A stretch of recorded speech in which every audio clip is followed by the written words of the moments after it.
నిజాలు చెప్పే బిఎన్బి టీవీకి స్వాగతం. ఇప్పుడు ఒక చిన్న విషయం మేము ముందుకు రావాలి. ఏంటి ఆ విషయం? ఏంటి చెప్తాం బాబు, చెప్తా. దుబాయ్ మొత్తం కొట్టుకుపోయినంత పరిస్థితి వచ్చింది. కొట్టుకుపోలా ఉంది. నిన్న కురిసిన వర్షాలకి సముద్రాలు తరిపించినాయి. ఒక్కొక్క రోడ్డు సముద్రం లాగా. దేనికి ఇది చిహ్నం? రోడ్డు ఇరిగేషన్ కార్పొరేషన్, శానిటరీ ఇవి పట్టించుకోరు. పెద్ద పెద్ద బిల్డింగులు కడతారు. ఆ బిల్డింగ్కి నీళ్లు బయటకు పోవటానికి రావటానికి శానిటరీ మాత్రం చూసుకోరు. రోడ్లు ఉంటాయి, పెద్ద పెద్ద విశాలమైన రోడ్లు ఉంటాయి. ఆ రోడ్లకి కాలువలు, సైడ్ కాలువలు ఉండవు, డ్రైనేజీ ఫెసిలిటీ లేదు. ఏమవుతుంది? వాటర్ మన విజయవాడ కూడా అంతే. ఓ అభివృద్ధి చెందిన దుబాయ్ ఏదో పెద్ద ఇది అనుకుంటాం. అక్కడ ఏదో డెజర్ట్, అది ఎడారి, అక్కడ నీళ్ళు ఏం పడతాయి, వర్షం ఏం పడుతుంది. అంతకుముందు 10 ఏళ్ల క్రితం అలాగే జరిగింది. అప్పుడైనా బుద్ధి తెచ్చుకోవాలిగా. కోట్లుగా పెట్టేసి ఇళ్ళు అంతస్తులు 40 అంతస్తులు, 50 అంతస్తులు, 100 అంతస్తులు, ఒక్కొక్కటి ఇంత కట్టి ఉపయోగం ఏంటండి? ఎన్ని కోట్లు పెట్టి ఒక్కొక్క కారు కొనుక్కొని గాలిలో తిరగొక కార్లు నేల మీద తిరగాలి. ఎయిర్పోర్ట్ మూసేశారండి. పెట్రోల్ బంకుల్లోకి నీళ్ళు వెళ్ళిపోయినాయండి. అపార్ట్మెంట్లలోకి నీళ్ళు వెళ్ళిపోయినాయి. తినటానికి తిండి లేదు చాలా మందికి. రోడ్డు మీద కారు వెళ్తుందా, నదిలో వెళ్తున్నాడా, లేకపోతే రోడ్డు మీద వెళ్తున్నాడా అనేది తెలియదండి. బోట్లు వేసుకొని తిరుగుతున్నారు. అసలు ఏమైనా ఇంతమందిని ఇండియా లేబర్ని తీసుకెళ్ళి వాళ్ళకి ఎన్నిపోటు పొడిచి వాళ్ళకేమో సరైన సదుపాయాలు కల్పించకుండా వాళ్ళనేమో ఇబ్బందులు పెట్టి వాళ్ళ పాస్పోర్ట్లు తీసేసుకొని వాళ్ళ నానా హింస పెడుతున్నారు. ఇది కరెక్ట్ కాదుగా. దేవుడు చూపిస్తాడుగా శాపం.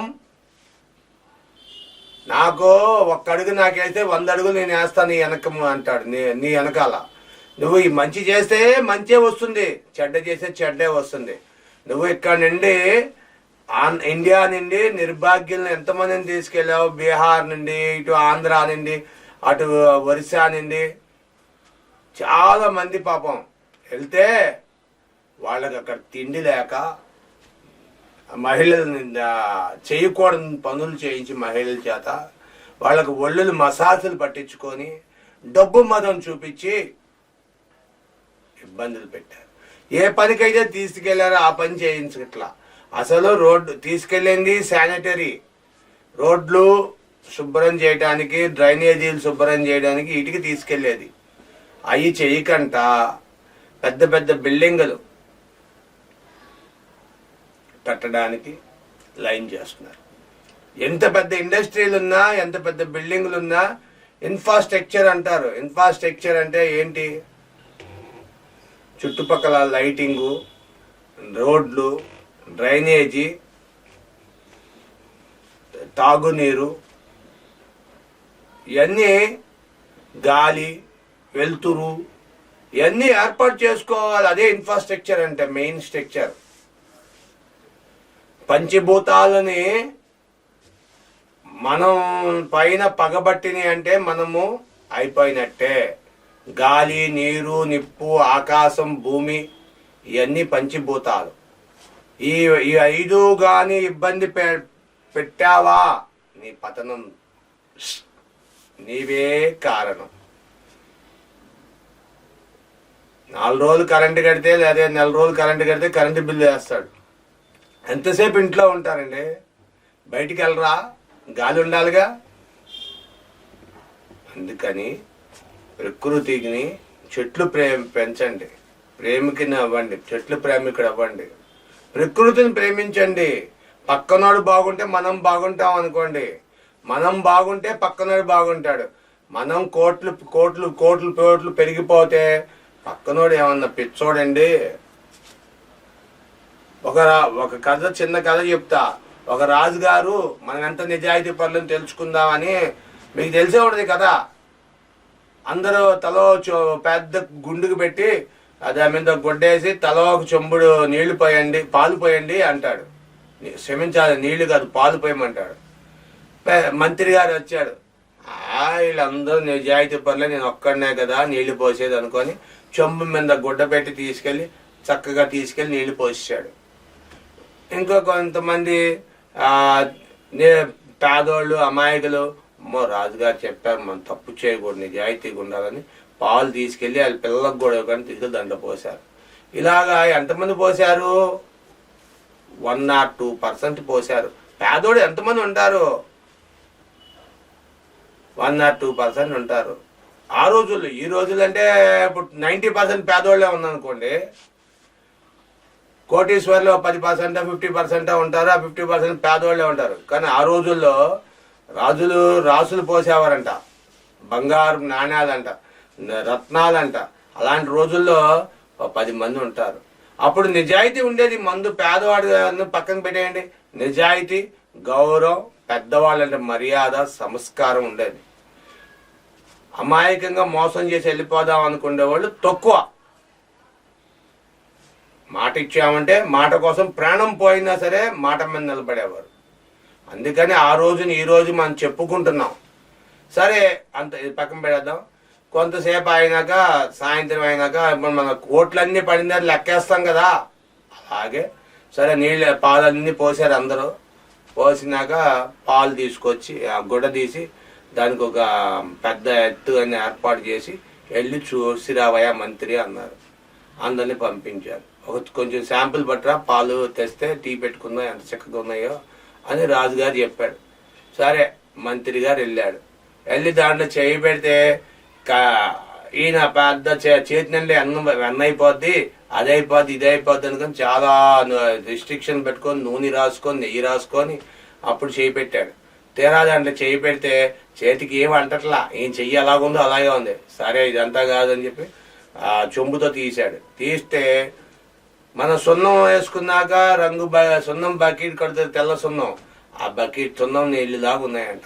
తెల్లగా పాలు లాంటి మజ్జిగలాగా ఉన్నాయంట. ఏంటిది, పాలా ఏంటి? అసలు నేనేం పాలు అన్నారు, పాలు తెచ్చాను, పాలు అన్నారు. రాజుగారు చూపిద్దాం, ప్రజలు ఎంత నమ్మకం కొన్నారు అని చెప్పి రాజుగారు తీసుకెళ్ళి చూపించాడు. అసలు చూపించడానికి ధైర్యం చాలా మంత్రికి. ప్రజల్లో ఇంత నిజాయితీ పోయింది అని చెప్పి తెలియటం కోసం నిజాయితీ ఎంత ఉందో అని రాజుగారు చూశాడు. రాజుగారికి పాలు లేక కాదు, లేదా ఇంకోటి లేక కాదు. సరే, చిట్ట చివరి తీసుకెళ్లి ధైర్యం చేసుకొని మంత్రి ఇంకా అందరూ కలిసి, ఆ రోజులతో తప్పు అని చెప్పడం కూడా కష్టమే.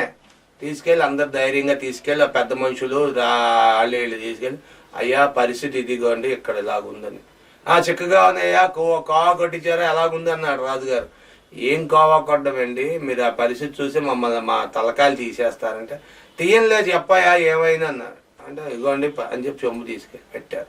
పెడితే ఏలు పెడితే అతి ఉత్సాహంగా రాజుగారు ఏలు పెడితే ఏలుకి అంటుకొని కూడా అంటుకుంటా, వెన్నపూస కాదు కదా, పాలు కూడా అంటుకుంటా. అప్పుడు తెలిసింది, అబ్బో నా ప్రజలు నిజాయితీ పరులు, నీతివంతులు, ఇంకా నీతి నిజాయితీలు ఉన్నాయి. మా తాతల తండ్రుల లాంటి నీతి నిజాయితీలు, మాట కోసం ప్రాణం పోయే అంత నిజాయితీ ఉండేది ఇప్పుడు లేదు అనేది తెలుసుకున్నాడు. అలాగా ఈవేళ ఎవడు కూడా తమ బాధ్యత తను చెయ్యాలి. ఒక విషయం, ఒక జీతం తీసుకున్నాను, 10 రూపాయలు జీతం తీసుకున్నావు, 1000 రూపాయలు జీతం తీసుకున్నావు, ఆ 1000 రూపాయల జీతానికి నువ్వు పని చేయాలా. ఏమో దుబాయ్ ఇప్పుడు మొత్తం ఎక్కడ చూసినా పెద్ద పెద్ద బోట్లు వేసుకున్నట్టుగా బోట్లు తెచ్చి సముద్రంలో పక్కన పెడతారు, షిప్పులు. అలాగా రోడ్ల నిండా కార్లు ఆగిపోయినాయి. అది కూడా 2 వంతులు 3 వంతులు వాటర్ కారు నిండిపోయి టొపేరా ఒకటే ఇలాగా తలకాయ ముంచితే ఈ తలకాయ ఇంతవరకే కనబడుతుంది కదా, ఆ తలకాయ వరకు కనబడుతుంది. కారు పైన భాగం మట్టికి కనబడుతుంది. కొన్ని ప్రాంతాల్లో అయితే ఇంకా ఇప్పటికి కూడా నీరు ఒక సెలయేరులాగా గల గల గల పారుతుంది. ఇప్పటికన్నా కళ్ళు తెరిచి ఆ దుబాయ్ రాజులు వాళ్ళు ఆ శానిటరీని లైన్ చేసుకుంటే బాగుంటుంది. మన ఇండియాలో అయితే అదే వర్షం మన ఇండియాలో అయితే చాలా దారుణంగా ఉంటుంది. ఎందుకంటే దుబాయ్లో అదంతా డెజర్ట్, అంటే ఎడారి, ఇసుక ప్రాంతం కాబట్టి నీరు పీల్చి పీల్చి పీల్చి మిగిలిపోయిన వాటర్ ఇది. ఒక స్పాంజీ మీద నీళ్లు పోస్తే ఎంత నీళ్లు మొత్తం తాగేసినాక అది ఎంత గ్లాసు నాగుద్దేమో, ఆ గ్లాస్ తాగినా మొత్తం నీళ్లు బయటకు వస్తాయి. ఇది కూడా అంతే. మీరు దుబాయ్ అంతా కూడా స్పాంజీ లాగా నీళ్లు దిగిపోతా ఉంటాయి లోనికి. ఆ దిగిపోగా కూడా నీళ్లు బయటకు వచ్చినాయి అంటే ఆలోచించండి ఎంత బాధ్యత రహితంగా ఉందో దుబాయ్. కాబట్టి దయచేసి మీరందరూ కూడా మీ మీ విలువైన అభిప్రాయాలను మీ బాధ్యతగా కామెంట్లు చేయండి, షేర్ చేయండి, లైక్ చేయండి. బాధ్యతే మనకి జీవితం. బాధ్యత లేకపోతే అంతే సంగతులు. బాయ్ బాయ్, నమస్తే.